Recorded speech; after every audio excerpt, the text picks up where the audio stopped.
नमस्कार भक्तों, कैसे हैं आप। हमारे पौराणिक ग्रंथों में शनिदेव को तेल चढ़ाने के बारे में कहा गया है।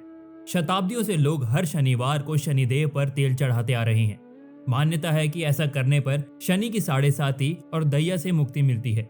किंतु शनिदेव को तेल चढ़ाने के पीछे एक और पौराणिक कथा भी है जो रामायण से संबंधित है। इस कथा के बारे में आप भी जानना चाहते हैं तो हमारी होली एजुकेशन के इस मजेदार वीडियो के अंत तक जरूर बने रहिएगा। एक कथा के अनुसार शनिदेव को महादेव ने सभी के कर्मों के हिसाब से उन्हें फल देने का दायित्व सौंपा था।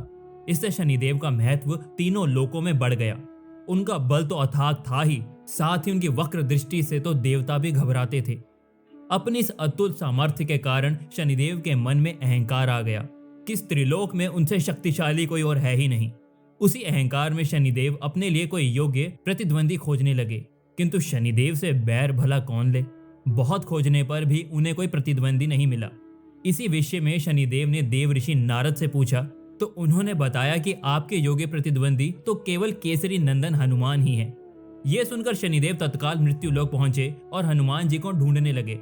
बहुत खोजने के बाद उन्हें पवन पुत्र हनुमान एक निर्जन स्थान पर श्री राम का जाप करते हुए दिखाई दिए। हनुमान जी को अपने समक्ष देखकर शनिदेव ने उन्हें युद्ध के लिए ललकारा। इस पर हनुमान जी ने उन्हें प्रणाम करते हुए कहा कि हे शनिदेव, आप तो मेरे लिए पूज्य हैं। आप मेरे गुरु भगवान सूर्य नारायण के भी पुत्र हैं। इस कारण से आप मेरे लिए आदरणीय हैं। इसके अतिरिक्त मुझे ध्यान नहीं आता कि मैंने आपका कोई अहित किया हो, फिर आप क्यों मुझसे युद्ध करना चाहते हैं। ये सुनकर अभिमान से भरे शनिदेव ने कहा, हे मारुति, मैंने सुना है कि संसार में आपसे अधिक बलशाली और कोई है ही नहीं। आपकी शक्ति के बारे में कई किंवदंतियां प्रसिद्ध हैं। जरा मैं भी तो देखूं कि वो किंवदंतियां सत्य हैं या असत्य। मैंने तो सुना है कि आप युद्ध की ललकार कभी स्वीकार नहीं करते। फिर क्या कारण है कि मेरे युद्ध के आमंत्रण के बाद भी आप युद्ध को तैयार नहीं हो रहे।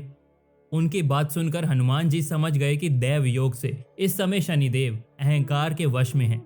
उन्होंने उन्हें टालने के लिए कह दिया कि वे उनसे युद्ध अवश्य करेंगे, किंतु उनकी पूजा समाप्त होने तक वे प्रतीक्षा करें। शनिदेव धैर्य पूर्वक हनुमान जी की पूजा समाप्त होने की प्रतीक्षा करने लगे। किंतु बजरंगबली तो एक बार यदि राम नाम का जाप आरंभ करते हैं तो सब कुछ भूल जाते हैं। वही हुआ और वे श्री राम के जाप में ही मग्न हो गए। उधर बहुत देर प्रतीक्षा करने के बाद शनिदेव का धैर्य खत्म हो गया। वे बार बार हनुमान जी को युद्ध के लिए ललकारने लगे। इससे हनुमान जी की पूजा में विघ्न पड़ने लगा और इसी से बचने के लिए ही उन्होंने पूजा करते करते ही शनिदेव को अपनी पूंछ में लपेट लिया। वो पकड़ इतनी शक्तिशाली थी कि स्वयं देवता होते हुए भी शनिदेव पीड़ा से करहा रहे थे। उन्होंने अपनी पूरी शक्ति लगा दी, किंतु वे हनुमान जी की पूंछ से मुक्त न हो सके। इसी के साथ शनिदेव का अपने बल के प्रति अभिमान भी समाप्त हो गया। अब तो वे विनय पूर्वक हनुमान जी से स्वयं को मुक्त करने की प्रार्थना करने लगे। किंतु हनुमान जी तो श्री राम की भक्ति में लीन थे। उन्हें और किसी चीज का ध्यान कैसे रहता। बहुत समय बीत गया और शनिदेव उसी प्रकार हनुमान जी की पूंछ में जकड़े हुए असहनीय पीड़ा भोगते रहे। बहुत समय बाद जब हनुमान जी का ध्यान भंग हुआ तब उन्होंने देखा कि शनिदेव तो अभी तक मेरी पूंछ में जकड़े हुए हैं। तब उन्होंने तत्काल मुक्त किया और उनसे इस विलंब के लिए क्षमा मांगी। इस असाधारण शक्ति के स्वामी होने के बाद भी हनुमान जी की विनम्रता देखकर शनिदेव बहुत प्रसन्न हुए। इतनी देर तक उनकी पूंछ में जकड़े होने के कारण शनिदेव के शरीर में असहनीय पीड़ा हो रही थी। उनकी पीड़ा हनुमान जी समझ गए और उन्होंने शनिदेव जी को तेल दिया, जिसके मर्दन से शनिदेव जी की पीड़ा समाप्त हो गई। तब शनिदेव जी ने हनुमान जी से कहा, हे महाबली, आज आपने न केवल मेरे अभिमान को भंग किया है बल्कि मुझे इस असहनीय पीड़ा से भी मुक्ति दिलवाई है। मैं आपको वरदान देता हूं कि आपका जो कोई भी भक्त यदि मुझे तेल अर्पण करेगा, मैं उस पर अपनी कुदृष्टि नहीं डालूंगा।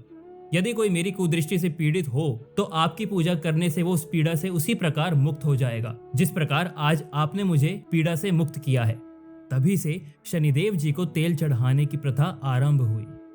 तो दोस्तों, ये पौराणिक कथा आपको सुनकर कैसी लगी हमें कमेंट करके जरूर बताएं। और दोस्तों, अगर आपको वीडियो पसंद आया हो तो वीडियो को लाइक करना, शेयर करना और ऐसे ही मजेदार वीडियोस को देखने के लिए हमारे फेसबुक पेज को फॉलो जरूर कीजिएगा और हमारे यूट्यूब चैनल को सब्सक्राइब करके बेल आइकन दबाना मत भूलना। धन्यवाद। जय श्री राम।